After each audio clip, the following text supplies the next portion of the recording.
오늘 오전에 하나님 말씀은 요한계시록 14장 6절부터 7절입니다. 14장 6절부터 7절 받들어 읽겠습니다. 또 내가 보니 다른 천사가 하늘 한가운데로 날아가는데, 자, 천사가 등장하죠. 그가 땅에 사는 자들과 모든 민족과 족속과 언어와 백성에게 전할 영원한 복음을 가지고, 자, 여기 민족, 족속, 언어, 백성은 이방인들을 가리키는 거예요. 자, 7절에 큰 음성으로 말하기를 하나님을 두려워하며 그분께 영광을 돌리라. 이는 그분의 심판의 때가 이르렀습니다.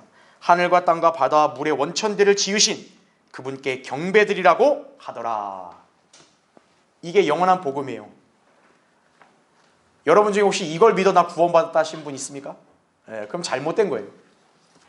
이거는 우리의 구원과 관계가 없어요. 다만 왜 하나님께서는 이 메시지를 영원한 복음이라고 칭하셨는가 이거예요. 왜 영원하다는 말로 쓰셨을까? 우린 영적으로 한번 이것을 유념해 볼 필요가 있습니다. 자, 오늘 제목 영원한 복음이에요. 이 영원한 복음이 과연 성도들에게는 우리가 어떤 의미로 이것을 받아들이면 좋을까 한번 살펴보겠습니다. 자, 복음은 기쁜 소식 또는 좋은 소식이라는 말입니다. 만일 복음이 없다면 인간은 말 그대로 절망적일 수밖에 없습니다. 왜냐하면 인간은 모두 태어나면서부터 거짓을 말하며 곁길로 나가는 존재이기 때문이에요. 시편 58편 3절에 나온 대로. 그로 인해 하나님의 공의의 잣대에 따라 심판을 받고 멸망할 수밖에 없는 게 우리 인간의 현실이다 이거죠. 인간은 대단한 존재가 아닙니다. 인간은요 사실 비참한 존재예요. 인생은 축복받은 게 아니라 사실은 우리가 고생하려고 태어났다고 성경은 말씀하고 있는 거예요. 그러나 자비의 하나님께서는 그런 인간에게 구원의 길을 마련하시고 그곳으로 나아올 수 있도록 복음을 제시해 주시는 것입니다. 이러니 복음은 모든 인간에게 정말로 복된 소식이라 할 수 있는 것 아니겠습니까? 그렇죠? 아주 좋은 말이죠, 복음. 자, 성경에는 복음이라는 단어가 여러 군데 등장하는데 그 복음이 모두 동일한 소식은 아닙니다. 자, 시대에 따른 하나님의 경륜은 세대들마다 달라요. 그 때문에 그들을 위한 구원 계획도 다르다 이거죠. 지금 교회 시대는 사도 바울이 전한 하나님의 은혜의 복음, 사도행전 20장 24절에 딱 표현 나오죠. 하나님의 은혜의 복음을 믿어야 구원받을 수가 있습니다. 그 복음의 내용이 뭔지는 고린도전서 15장 1절부터 4절에 다 나와요. 자, 이외에 아무리 성경에 나온다고 한들 다른 복음을 만약에 전하게 되고 믿게 된다, 그는 저주를 받을 것이라고 바울이 경고했습니다. 심지어는 천사가 와서 만약 복음이랍시고 바울이 전한 거 말고 다른 메시지를 전한다, 그럼 역시 그 천사도 저주를 받을 것이라고 갈라디아서 1장 8절 9절에 경고하고 있다 이거죠. 따라서 복음이 진정한 복음이 되려면 자신이 사는 시대에 해당되는 것을 받아들이고 그대로 순종해야 되는 것이다 이거죠. 그냥 아무 복음이다 다 갖고 오는 게 아니라 하나님께서 이 시대에 사는 사람에게 주신 그 복음을 내가 알고 믿어야 된다는 얘기예요. 자, 복음은 하나님께서 인간을 위해 마련하신 소식이기 때문에 복음 전파의 과업은 인간이 수행할 수 있습니다. 즉 복음은 믿는 인간이 믿지 않는 인간에게 전하는 것입니다. 성경에서 거의 대부분의 복음은 하나님의 사람이 죄인들에게 전파를 했습니다. 그러나 예외적으로 성경에서는 천사가 복음을 전하는 경우가 있어요. 그게 바로 오늘 본문의 상황이다 이거죠. 지금 천사가 날아와서 영원한 복음을 전하고 있다 이거죠.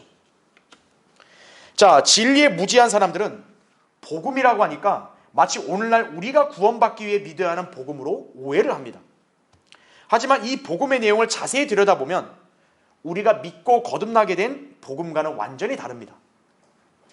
여기에는 예수님의 피의 속죄가 없어요. 예수님의 부활도 없고 예수님을 마음으로 믿어서 입으로 고백하 구원받는다 이 말도 없어요. 이 때문에 지금 이 복음은 교리적으로 이 시대를 사는 우리에게 주어진 것이 아닙니다. 그럼 이 복음은 언제 선포가 되고 언제 누구에게 해당되느냐? 바로 대환란 때라 이거죠. 이 땅에 남아있는 이방인들에게 적용되는 기쁜 소식인 것입니다. 자, 만약 지금 이 복음이 교회 시대에 해당이 된다면 사도 바울은 망언을 내뱉은 셈이 되는 거예요. 왜냐하면 자신이 전한 복음과 만약 다른 복음을 전하는 자가 있으면 그게 천사랄지라도 저주받을 거라고 바울이 경고했잖아요. 여기 지금 천사가 전하고 있잖아요. 그럼 바울의 얘기대로 따르면 이 천사 저주받아야 되잖아요. 그런데 그게 아니죠. 바로 왜 그렇습니까? 이 천사가 전한 복음은 바울이 전하는 복음을 받는 시대 사람들에게 해당되지 않기 때문에 그런 거예요. 이 복음은 우리가 믿어서 구원에 이르게 된 바울이 전한 은혜의 복음이 아닙니다. 이 복음은 미래의 대환란이 이제 이 땅에 펼쳐졌을 때, 마태복음 24장 21절에 나온 대환란, 그게 펼쳐졌을 때 하나님의 무시무시한 진노의 날에 남게 될 이방인들이 최후의 구원을 받을 수 있는 마지막 기회가 되는 소식입니다. 자, 이때 이방인들 중에서는 적그리스도 편에 서지 않고 오히려 유대인을 선대하는 소수의 무리들이 있을 것이에요. 자, 이제 그들에게 이제 곧 심판이 다가왔고, 그러니 끝까지 하나님을 두려워하고 경배하고 인내로 견디라고 독려하는 것이 바로 이 복음인 것이에요. 그러니까 대환란 때 지금 행위로 믿음을 지키는 이방인들은 얼마나 힘들겠어요. 그들에게 이게 바로 왜 기쁜 소식이 되냐? 너희들 조금만 견디면 된다 이거예요. 이제 하나님의 심판의 때가 왔다 이거예요. 그러니까 너희들은 잘못된 게 아니라 너희들은 잘하고 있는 거다 이거예요. 그러니 너희들이 하나님을 두려워하고 하나님께 영광 드리고 경배 드려라 이 끝까지 그렇게 당부하고 있는 거란 얘기죠. 자, 우리 그리스도인들 이미 은혜의 복음으로 구원을 받았기 때문에 대환란 전에 휴거되어 이 땅을 떠날 것입니다. 따라서 지금 이 복음은 교리적으로 우리와 아무 관련이 없습니다. 하지만 우리는 왜 이 메시지를 이렇게 유념하느냐? 하나님께서 이방인들에게 원하시는 자세가 무엇인지를 여기에서 우리가 엿볼 수 있기 때문에 그런 거예요. 자, 이방인들은 유대인들에 비해서 하나님을 잘 알지 못합니다. 그렇죠? 그렇다 해도 어때요? 이방인들도 하나님에게서 다 나왔잖아요. 그렇죠? 대환란 때 이방인들은 사실 교회 시대 우리처럼 은혜의 복음을 믿어서 구원받을 기회가 주어졌는데 거부한 사람들 아니겠어요? 하나님은 그들에게 다시 특별한 은혜를 베풀진 않아요. 마지막 뭡니까? 피조물로서 창조주에게 가져야 될 가장 기본적인 도리를 언급하시는 거예요. 하나님이 얼마나 자비롭고 은혜로우시냐고요. 마지막으로 기회 주는 거예요. 자, 하나님을 잘 모른다 할지라도 어때요? 인간은 누구든 하나님을 인식할 수 있다 이거죠. 그래서 하나님을 두려워해야 돼요. 하나님께 영광을 돌려야 돼요. 그리고 하나님께 경배드리는 자세를 지니는 게 마땅하다는 얘기예요.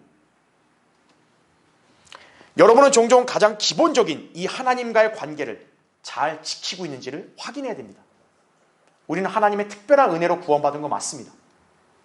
그런데 너무 거기에만 안주해서 가장 이 기본적인 도리를 과연 우리 각자의 생활 속에서 잘 지키고 있는가, 잘 실천하고 있는가 한번 돌이켜봐야 된다 이거죠.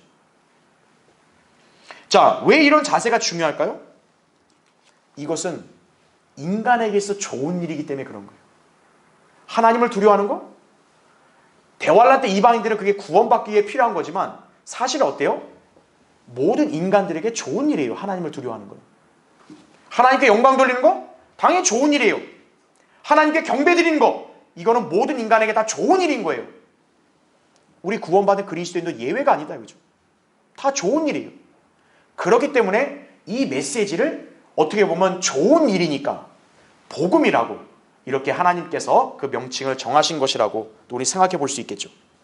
자, 우리는 죄인이 예수 그리스도를 믿으면 영원한 생명을 얻는다는 이 복된 소식을 받아들이며 구원받았습니다. 그렇죠? 네. 그러니까 이 메시지는 우리 구원과는 관계가 없어요. 그러나 우리 늘 하나님을 믿는 삶에 있어서 가장 기본적이면서도 이 중요한 원칙과 도리를 늘 준수해야 한다는 것을 기억해야 합니다. 이 원칙은 우리 성도들에게서 무척 좋은 일이에요. 예. 여러분 인생에 정말 좋은 일을 여러분이 겪기 위해서는 이 원칙을 지켜야 된다 이거죠. 그래서 오늘 여러분은 이 설교를 통해 이 원칙을 숙지하고 신앙생활에 항상 신실한 하나님의 자녀가 되어야 할 것입니다. 그래서 오늘 설교의 주제, 하나님을 믿는 성도에게 좋은 일은 무엇인가 이고요. 오늘 우리는 이 메시지를 중심으로 한번 살펴보겠습니다. 첫 번째요. 하나님을 믿는 성도에게는 뭐가 좋냐? 하나님을 두려워하는 것이.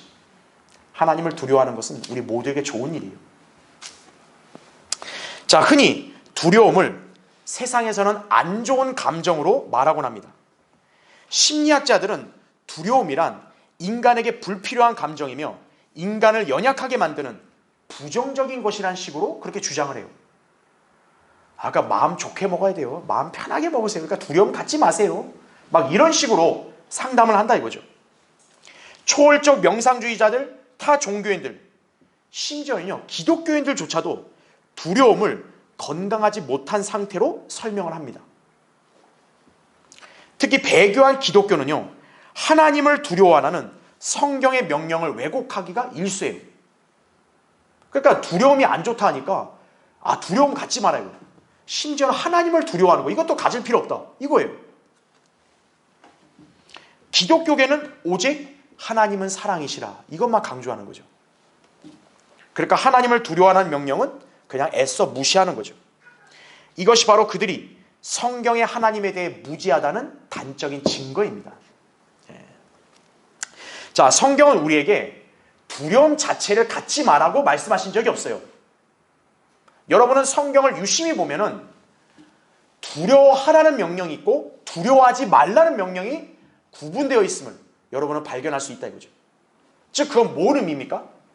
여러분이 두려움을 가져야 될 경우가 있고 두려움을 갖지 말아야 되는 경우도 있다는 거예요. 그거를 저는 바람직한 두려움, 바람직하지 못한 두려움 이렇게 여러분에게 설명드리고 싶다 이거죠. 자, 그 두 가지를 공존하는 거예요. 자, 그렇다면 누구를 향한 두려움을 가져야 될까요? 여러분은 어떤 두려움을 가져야 될까요? 하나님을 두려워하는 두려움을 가져야 돼요. 반대로 누구를 두려워하면 안 될까요? 사람을 두려워하면 안 되죠. 또 세상과 마귀와 그 외 여러분에게 펼쳐지는 환경 이것을 두려워하면 안 되죠. 자, 왜 두려움에 대해서 이토록 상반적인 것인가 이거예요. 하나님과 또 그 외 다른 대상을 동시에 두려워할 수 없기 때문에 그런 거예요. 자, 하나님을 두려워하는 자는 사람을 두려워하지 않습니다. 반대로 사람을 두려워하는 자는 하나님을 두려워하지 않습니다. 이 명제는 불변의 진리예요. 성경은 사람을 두려워하면 덫에 걸린다고 잠언 29장 25절에 말씀을 하는데 사람을 두려워하는 자들은요 훗날 영혼을 불못에서 보내게 될 것이라고 계시록 21장 8절에 경고하고 있다 그죠. 왜 그럴까요? 아니 왜 사람을 두려워하는 게 그렇게 큰 죄라고 그 사람이 나중에 지옥의 형벌에 처하게 되냐? 사람을 두려워하니까 하나님을 두려워하지 않죠. 하나님을 두려워하지 않으니까 어때요? 자신이 죄인이라는 사실을 심각하게 시인하지 않고 예수 그리스도를 믿을 필요를 못 느끼고 거부하게 되는 거죠. 그게 다 연결이 되는 거예요. 자, 그렇게 예수님께서는 마태복음 10장 28절에 너희는 몸은 죽여도 혼은 죽일 수 없는 자들을 두려워하지 말고 오히려 혼과 몸을 모두 지옥에서 멸하실 수 있는 그분을 두려워하라 이렇게 말씀하고 있는 것이에요. 주 하나님을 향한 두려움, 일생을 통해 가질 수 있는 가장 건강한 두려움이요 유일하게 바람직한 두려움이다 이거죠. 그러니까 여러분이 세상 심리학이나 어떤 그런 정신건강 이걸 의존하면 안 돼요. 두려움은 좋지 않아요. 두려움 다 내버리세요. 그렇다 해서 하나님을 두려움을 내버리게 되면 오히려 여러분의 인생은 더 망가지게 되는 거예요. 하나님을 두려워하는 것, 왜 모든 인간들에게 중요할까요? 잠언 1장 7절에는 주를 두려워하는 것이 지식의 시작이거늘 이렇게 말씀하고 있기 때문에 그래요. 어리석은 자들은 지혜와 훈계를 멸시한다고 그렇게 언급하고 있다 그죠. 또 잠언 9장 10절에는 주를 두려워하는 것이 지혜의 시작이요 거룩한 이에 대한 지식은 명철이니라 이렇게 말씀하고 있기 때문에 그런 거예요. 그런가 하면 주를 두려워하고 악에서 떠나게 되면 명철을 지니게 됩니다. 욥기 28장 28절에. 그러니까 여러분이 하나님을 두려워하게 되면 뭐예요? 어리석지 않게 되는 거예요. 하나님을 두려워하면 어떤 거예요? 죄를 안 짓는 거예요. 하나님을 두려워하면 악을 피하는 거예요.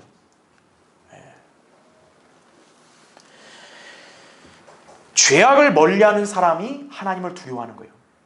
그러니까 하나님을 두려워하지 않는 사람은 그냥 자기 마음 가는 대로 막 죄 짓는 거예요. 지혜란 무엇입니까? 거듭나지 않은 죄인들은 결코 알 수 없고 그저 혼란스러운 사상과 이론만 창아내낼 뿐입니다. 그러다 보니 현재 이 세상이 얼마나 혼돈과 무질서와 또 악행이 이렇게 만연하고 있는가 이거예요. 그렇죠? 모두 지혜 없는 자들이 자기 멋대로 살고 있기 때문에 벌어지고 있는 현상입니다. 이 나라의 정치와 사회 현상을 보십시오. 하나님을 두려워하는 사람들이 없어요. 그러니까 지금 엉망이 되고 있는 거죠. 참된 지혜, 예수 그리스도 안에 있습니다. 골로새서 2장 3절에 그의 안에는 모든 지혜와 지식의 보화가 감추어져 있느니라 말씀하고 있다. 그로 인해 그 사람은 이제 어떻게 되죠? 지옥으로부터 구원받게 되는 것이다. 잠언 14장 27절에도 주를 두려워하는 것은 사망의 덫에서 벗어나게 하는 생명의 셈이니라 이렇게 말씀하고 있는 거예요. 그러니까 하나님을 두려워하지 않는 사람은 멸망을 자초하는 사람이에요. 하나님을 두려워하는 사람은 사망의 덫에서 벗어날 수 있는 거예요. 하나님을 두려워하는 것은 거듭난 그리스도인에게서 더더욱 필요합니다. 그리스도인은 주님을 섬기는 삶을 살아야 합니다. 이때 성경은 우리에게 이 은혜로서 하나님을 기쁘게 섬기되 경외함과 경건한 두려움으로 하라고 명령을 하고 있다 이거죠. 히브리서 12장 28절에 경건한 두려움을 가져야 돼요. 주님께서 백성들이 무엇을 가르치고 배워야 하는지를 말씀하셨는가 이거예요. 신명기 4장 10절에 따르면 세상에 사는 모든 날들 동안 나를 두려워함을 가르치고 배우게 하라고 그렇게 명령하신 거예요. 자식들에게, 손주들에게, 자손들에게 대대손손 그걸 가르치라고 명령하신 거예요. 하나님이 무슨 율법의 지식을 체계적으로 이렇게 가르쳐라 이게 아니라 하나님을 두려워하는 법을 가르치라고, 하나님을 두려워하는 법을 배우라고 그렇게 명령하신 거라는 얘기죠. 하나님을 두려워하는 일에 있어서는 신구약 성도들 모두 예외가 없어요. 하나님을 두려워하는 것은 모든 사람의 의무라고 전도서 12장 13절에 말씀하고 있기 때문에 그런 거예요. 또한 하나님을 두려워함이 있어야 그분께 참된 예배를 드릴 수 있습니다. 그리스도인은 주 하나님께 경배드릴 특권이 주어지는데 이는 주를 두려워함이 전제되어야 충족될 수가 있다 이거죠. 시편 5편 7절에 나온 대로 하나님께서는 그분을 두려워하는 성도가 다가올 때 기뻐 받으시는 거예요. 하나님을 두려워하지 않는 성도가 백날 예배 드린다. 그거 아무 의미 없어요. 게다가 성화의 과정에서 필요하다 이거죠. 성도의 삶에서 거룩함을 완성해 나가기 위해 필요하다는 사실입니다. 자, 여러분 잠깐 찾아볼까요? 빌립보서 2장 한번 보십시오. 거기 12절부터 13절 보세요. 그러므로 나의 사랑하는 자들아, 너희가 항상 복종했던 것처럼 내가 있을 때뿐만 아니라 내가 없는 지금도 더욱더 두려움과 떨림으로 너희 구원을 온전히 이루라. 이는 너희 안에서 역사하시는 분은 하나님이시기 때문이니 그분은 너희로 그분의 선한 기쁘심에 따라 뜻을 두고 행하게 하시느니라 말씀하고 있는 거죠. 이 성경에 무지한 사람들은 이걸 갖고 또 행위구원이라고 주장을 하는 거예요. 아니에요. 두려움과 떨림으로 구원을 이루라는 것은 여러분에게 구원을 주시고 또 여러분을 거듭나게 하신 그 하나님의 뜻 안에서 그 온전하게 살라는 명령인 것이에요. 그럼 하나님이 여러분을 구원해 주신 그 구원에 걸맞는 삶이 된다는 얘기예요. 바로 이때 뭡니까? 두려움과 떨림으로 하라고 그러죠. 두려움과 떨림. 하나님을 두려워하는 성도가 거룩해지는 거예요. 하나님을 두려워하지 않은 사람, 그 육신적인 사람이에요. 그러니까 육신적인 생각, 육신적인 언행을 하는 거예요. 자기 중심이 돼버리는 거예요. 하나님을 두려워해야 된다 이거죠. 그러면 그 사람은 날마다 거룩해지는 거예요. 하나님을 두려워하는 성도는 어떤 삶을 살게 됩니까? 하나님을 기쁘시게 해드릴 수 있다고 시편 147편 11절에 말씀하고 있고요. 또 지혜를 가져다 준다고 시편 111편 10절에 말씀하고 있고요. 하나님께 받아들여진다고 사도행전 10장 35절에 말씀하고 있고요. 하나님의 자비를 가져온다고 시편 103편 17절에 말씀하고 있고요. 복과 견고한 의뢰와 악을 멀리함을 가져온다고 시편 111편 1절, 잠언 16장 6절에 말씀하고 있다죠. 성도들 간에 아름다운 교제를 나누게 됩니다. 말라기 3장 16절에. 또 사람을 두려워하지 않게 되기 때문에 담대해질 수 있다 이거예요. 이사야 8장 12, 13절에. 그리고 기도응답을 받는다고 시편 145편 19절에 말씀하고 있고, 마지막은 하나님을 두려워하는 사람은 장수하게 된다고 잠언 10장 27절에 말씀하고 있는 거예요. 자기가 단명하게 원치 않는다. 좀 나는 오래 건강하게 살고 싶다. 그럼 하나님을 두려워하면 되는 거예요. 자, 우리가 하나님을 두려워하는 삶을 살게 되면 이 모든 것들이 다 보장이 되는 거예요. 여러분, 여기에 더 바랄 게 무엇이 있겠습니까? 그렇죠? 하나님을 두려워하면 그 인생 자체가 풍성한 은혜와 행복이 넘쳐나게 되는 것이죠. 그래서 이게 성도에게 좋은 일이라는 거예요. 그렇죠? 자, 하나님을 믿는 성도에게 좋은 일은 무엇인가? 두 번째로 하나님께 영광을 돌리는 것입니다. 하나님을 알지 못하는 이방인들은 온갖 죄악들을 일삼고 있는데 그 중에 가장 큰 요소가 뭐냐? 하나님께 영광을 돌리지 않는 것이에요. 이게 이방인들이 짓는 가장 큰 죄예요. 바울은 인간의 실태를 이렇게 기록을 했습니다. 로마서 1장 21절부터 제가 25절까지를 간단히 읽어드리면요. 이는 하나님을 알되 하나님께 합당한 영광을 돌리지 아니하며, 이렇게 나오죠. 이방인들이 양심이 있으면요 하나님을 의식할 수 있는 거예요. 근데 하나님께 영광 돌리잖아요. 감사치도 아니하며 썩지 아니하는 하나님의 영광을 썩어질 사람의 형상과 새들과 네 발 달린 짐승들과 기어다니는 것들과 같은 형상으로 바꾸었도다, 이렇게 말씀하는 거예요. 이는 그들이 하나님의 진리를 거짓말로 바꾸어 피조물을 창조주보다 더 경배하고 섬겼음이라. 하나님은 영원토록 찬양받으실 분이로다. 아멘. 이렇게 나오는 거예요. 하나님은 마땅히 영광을 받으셔야 합니다. 왜냐하면 그분은 온 우주 만물을 창조하신 전능한 하나님이시며 천체와 피조세계를 경이롭게 운행하시고 생명체들을 관장하시는 위대한 하나님이시기 때문에 그런 거예요. 이 사실에 누구도 감히 반기를 들지 못합니다. 그래서 이 진리를 기록한 성경이 지금껏 폐기되지 않고 계속 존속하고 있는 거예요. 저는 거리에서 복음 전하고 설교할 때 사람들에게 늘 이렇게 도전하고 외친다 이거죠. 성경에 기록된 말이 거짓이다 이거예요. 예수 그리스도를 믿고 영접한 구원받는 게 거짓이면 성경은 지금 당장 불태우고 이 세상에서 없애버려야 된다 이거예요. 근데 왜 지금껏 누구도 그렇게 못했죠? 왜 성경은 도대체 사라지질 않느냐 이거예요. 왜? 불변하는 진리니까요. 진리는 사라지지 않는 거예요. 하나님의 그런 경이로운 역사와 위대하심을 성경이 증거하고 있다면 그것 또한 진리라는 사실을 우린 잘 기억해야 합니다. 자, 그렇다면 인간은 마땅히 하나님께 찬양과 영광을 돌려야 합니다. 특히 하나님께서는 이 영광과 찬양을 그분의 아들에게 돌리도록 하신 거예요. 여러분 거기 빌립보서 2장 펴져 있으면 바로 앞에 9절부터 11절 보세요. 이로 인하여 하나님께서는 그를 지극히 높이시고 모든 이름 위에 있는 한 이름을 그에게 주사 하늘에 있는 것이나 땅 위에 있는 것이나 땅 아래에 있는 것이나 모든 무릎을 예수의 이름에 꿇게 하시고 모든 혀가 예수 그리스도를 주라 시인하여 하나님 아버지께 영광을 돌리게 하셨느니라. 이렇게 말씀하고 있는 거죠. 모든 인간은 하나님의 아들이신 주 예수 그리스도를 믿고 그분을 영접함으로써 구원받아야 한다 이거죠. 그리하여 우리의 구주이신 주님께 감사와 찬양을 드려야 합니다. 이것이야말로 지극히 정상적인 인생입니다.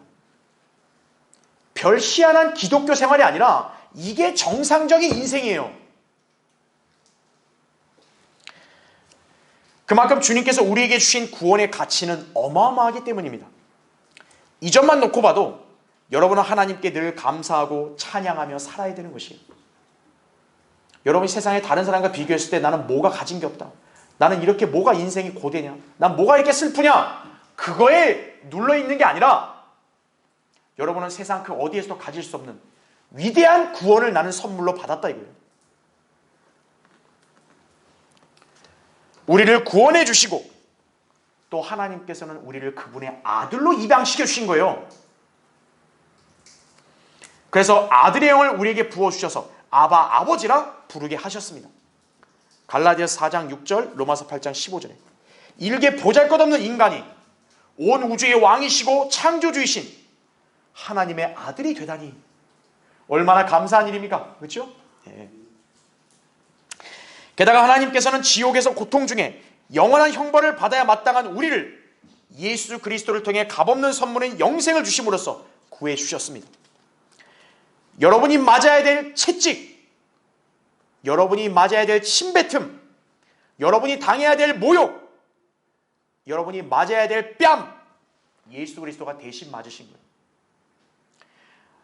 여러분이 당했어야 될 수치스러운 벌거벗음, 예수 그리스도가 십자가 위에서 그렇게 당하신 거예요. 주님은 오히려 자기 앞에 놓인 즐거움을 보시고요, 그거를 거부하신 게 아니라 기꺼이 응하셨다고 히브리서 12장 2절에 말씀하고 있는 거예요. 그러한 주님께 얼마나 감사와 찬양과 영광을 돌려야 할지 우리는 감히 헤아릴 수 없습니다. 주님께서는 우리를 대속할 어린 양이 되셨죠. 하나님께서는 이제 그 어린 양에게 모든 찬양과 영광과 존귀를 돌리게 하셨습니다. 그러니까 여러분이 하나님께 영광을 돌리려면 주 예수 그리스도를 찬양하고 경배하며 영광 돌리는 것이, 계시록 5장 12절에 죽임을 당하신 어린 양이 권세와 부귀와 지혜와 힘과 존귀와 영광과 찬송을 받으시기에 합당하도다. 성경대로 믿는 그리스도인은 이 땅의 그 누구보다 하나님께 무한한 영광을 돌려야 합니다. 주님은 여러분에게 절대 무한 진리의 말씀을 주셨고 성령께서는 여러분을 진리 가운데로 인도해 주신 거예요. 그래야 주님은 여러분 개개인을 향한 선한 계획을 갖고 계신다. 여러분 인생의 그 계획을 펼치실 거라 이거죠. 그래서 가장 복된 인생을 살도록 여러분을 인도해 주신다는 사실이에요. 여러분의 인생은 그렇게 보장을 받은 것입니다. 특히 주님은 우리에게 아주 막중하고 또 소중한 복음 전파의 과업을 위탁하셨습니다.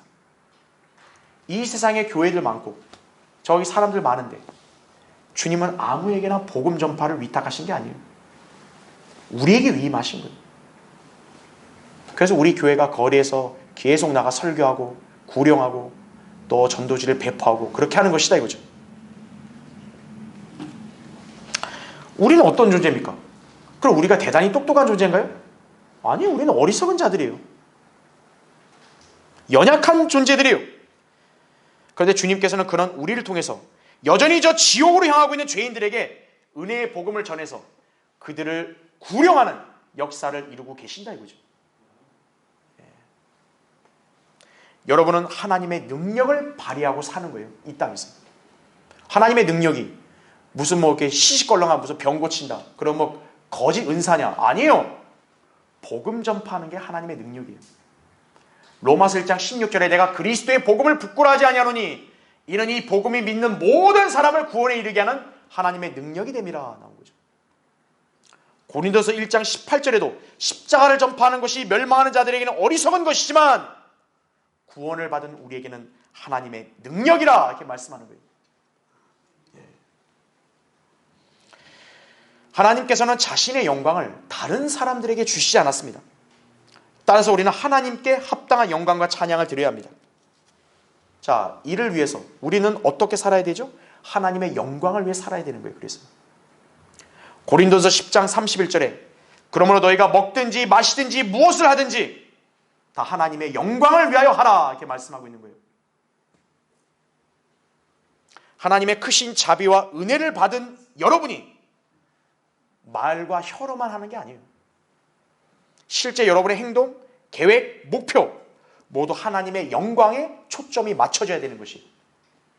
왜 오늘 교회 와서 예배 드리냐 이거예요. 하나님의 영광을 위해서 하는 거죠. 왜 오늘 내가 봉사하고 섬기냐? 하나님의 영광을 위해서 하는 거예요. 왜 내가 복음 전하는 이 일을 내가 시간을 내서 동참해서 주님을 증거하냐? 하나님의 영광을 위해서 하는 거예요. 여러분, 항상 하나님께 영광을 돌리는 일을 하는 사람이 참으로 훌륭한 그리스도인이요 하나님의 사랑받는 자녀가 된다는 점을 명심하십시오. 여러분이 하나님께 영광을 돌리는 일을 한다면 여러분에게도 굉장한 복이에요. 왜 제가 하나님께 영광 돌리는 게 좋은 일이라고 그랬냐? 왜 하나님께서 이 내용을 복음이라는 명칭을 써주셨냐 이거예요. 하나님께 영광 돌리는 건 모든 인간에게 좋은 일이기 때문에 그래요. 특히 우리 구원받은 그리스도인들에게는 왜 하나님께 영광 돌리는 게 좋은 일이냐?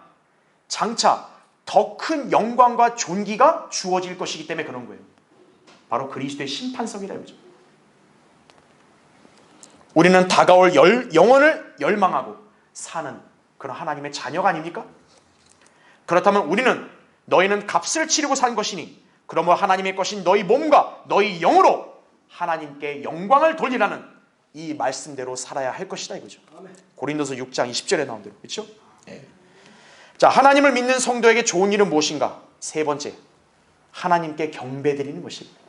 하나님께 경배드리는 것은 모두에게 좋은 일이에요. 인간은 하나님과 올바른 관계를 형성을 해야 합니다. 하나님께 경배드리는 일은 하나님과의 관계를 올바로 맺는 출발점이 되는 거예요. 구원받은 그리스도인이라면 자고로 하나님께 경배드려야 하며 실제로 경배를 드리고픈 열망이 생기는 법이에요. 그런데 문제는 대다수의 인간들이 자기 방법, 자기 생각으로 하나님께 경배드리려 한다는 게 문제예요. 하나님과의 관계는 전적으로 하나님의 기준에 따라야 되는 거예요. 하나님과 우리 개개인은요, 비즈니스 관계가 아니에요. 우리는 하나님과 외교를 하는 게 아니에요. 착각하는 사람들이 많다 이거예요. 내가 하나님 믿어주면 하나님 좀 좋지요. 이게 생색내는 거 아니에요. 하나님과 인간의 관계는 철저하게 하나님이 위이신 거예요. 인간은 하나님이 명령하고 지시한 대로 따르면 되는 거예요. 인간의 방법이나 기준은 하나님께 결코 인정받을 수 없다 이거죠. 그러나 오늘날 대다수의 교회들과 교인들은 인간적인 방식으로 예배를 드리면서 하나님께 경배드리고 있다고 착각을 하고 있다 이거죠. 이들은 마치 카인의 후예를 자처하듯이요, 그와 똑같은 방식으로 하나님께 다가가려고 한다 이거죠. 창세기 4장 3절, 5절, 7절 보세요. 카인은 어떻게 다가가요? 자기 땀, 자기 노력, 자기 열성. 내가 이렇게까지 했으니 하나님은 당연히 날 인정해 줘야죠. 이게 카인의 종교 방식이에요. 자, 여기에 연관된 말이 바로 뭡니까? 신령과 진정이에요. 신령과 진정.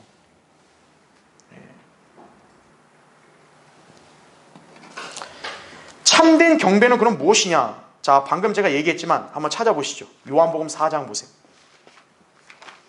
거기 23절, 24절 볼게요.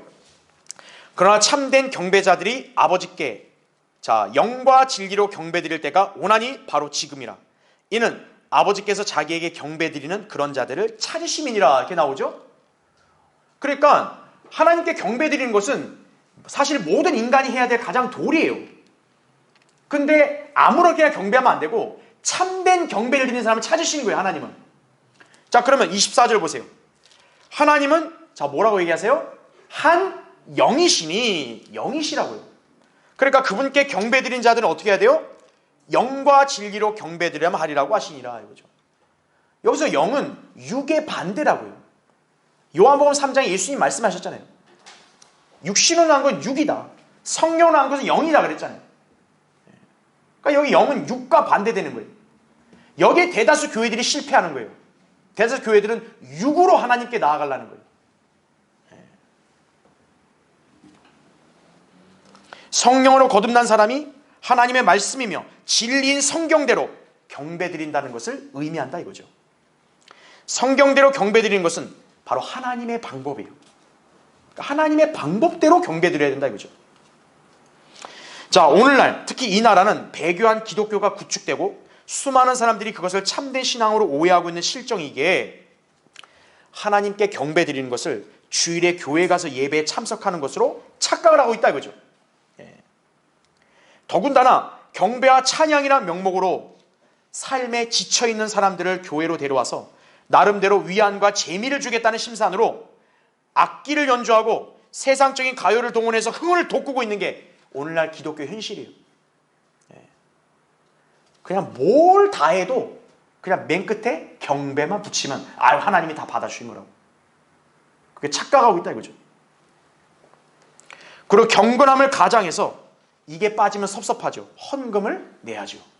하나님께 헌금을 내도록 유도하고 설교 아닌 만담을 설교랍시고 떠들어대면서 그 교인들은 그것을 들으면서 스스로 위안을 삼고 그걸로도 모자라서 목사의 축도를 받아야 내가 이제 복을 받는다고 또 그렇게 착각을 한다 이거죠.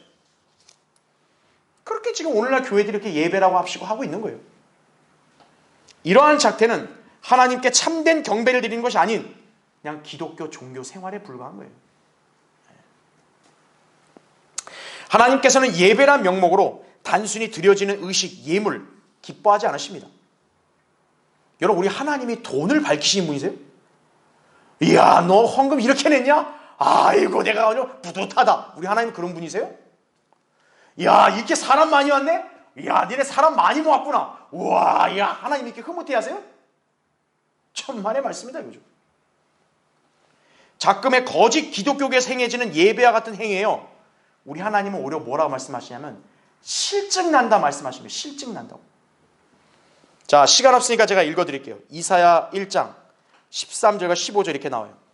헛된 예물을 더 이상 가져오지 말라.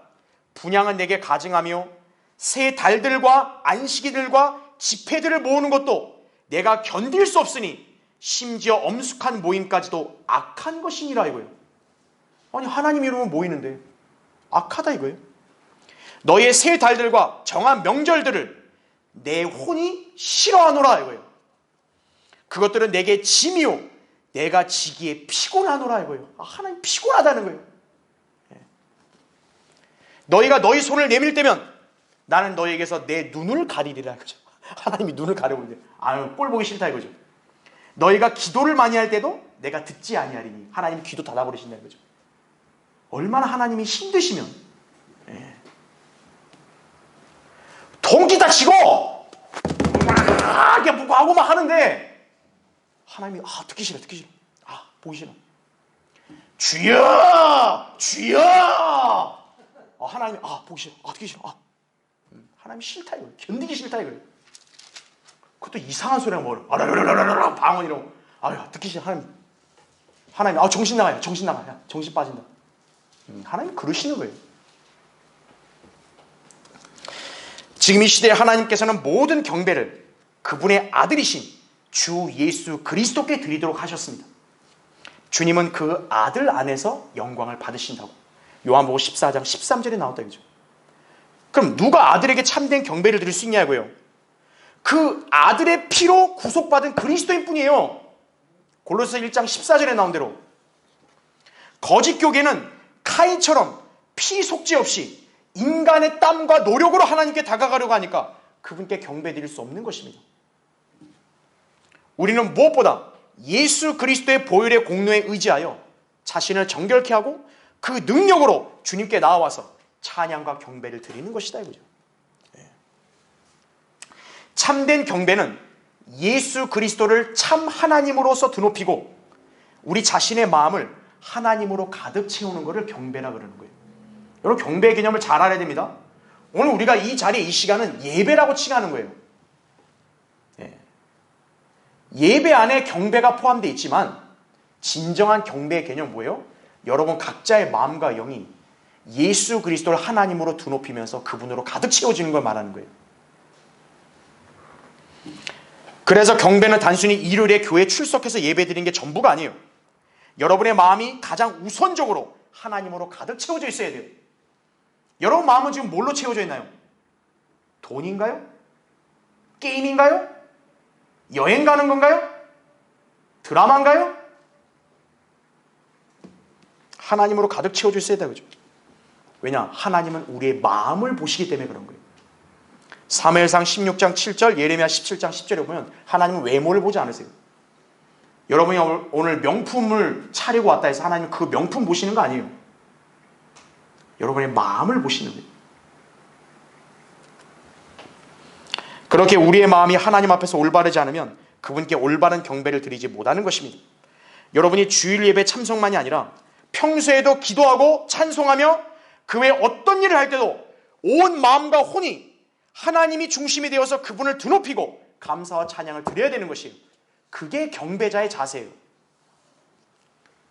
그런 성도는 그리스도의 심판석에 서면요, 그의 일이 금으로 발견이 되는 거예요. 금.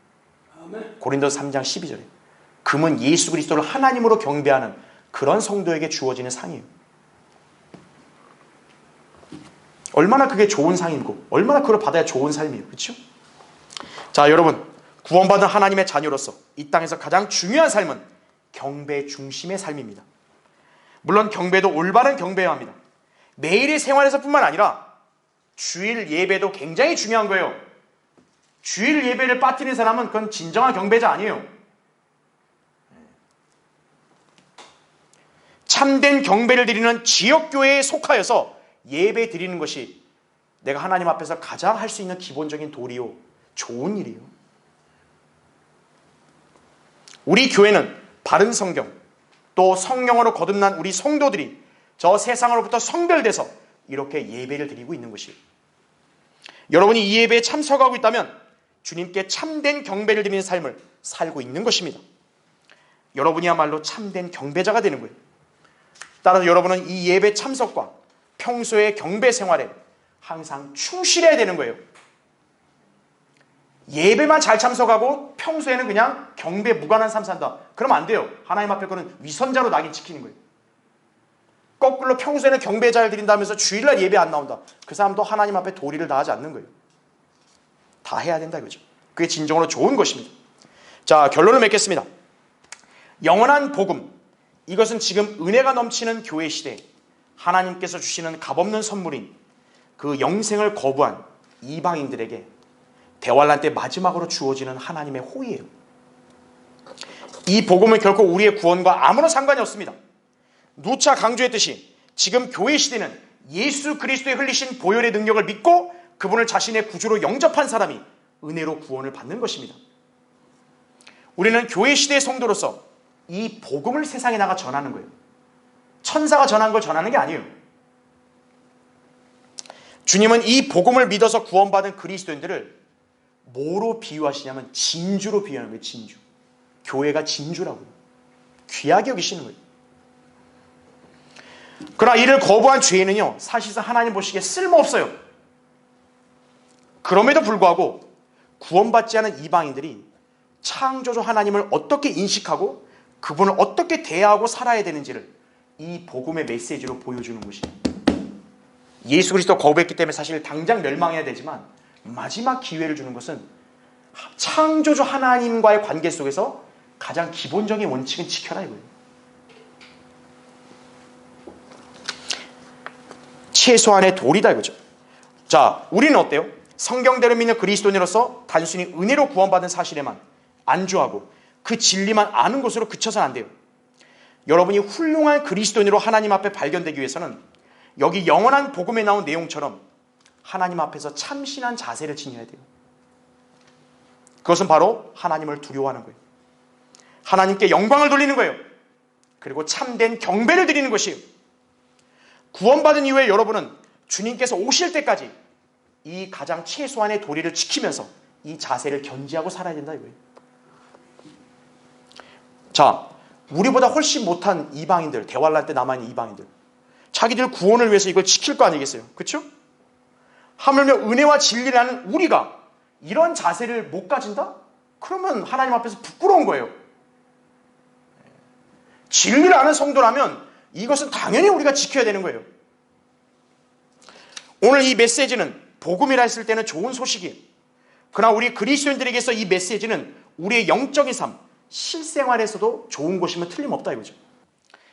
여러분은 항상 하나님을 두려워해야 합니다.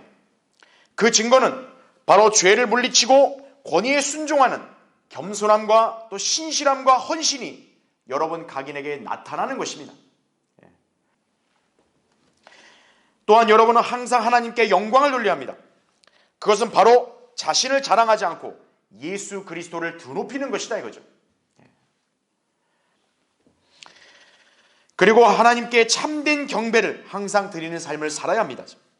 그런 삶에는 항상 기쁨과 감사가 충만하고 승리하는 성도로 살 수 있습니다.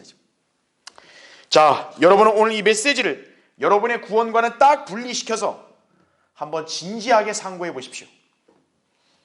하나님께서 모든 인간들에게 원하시는 가장 기본적인 자세, 하나님을 두려워하고 하나님께 영광 돌리고 하나님께 참된 경배를 드리는 삶을 살아야 된다 이거죠. 우리는 더더욱 이런 자세를 견지함으로써 항상 모범된 성도로 발견되기를 바랍니다. 자, 기도하겠습니다.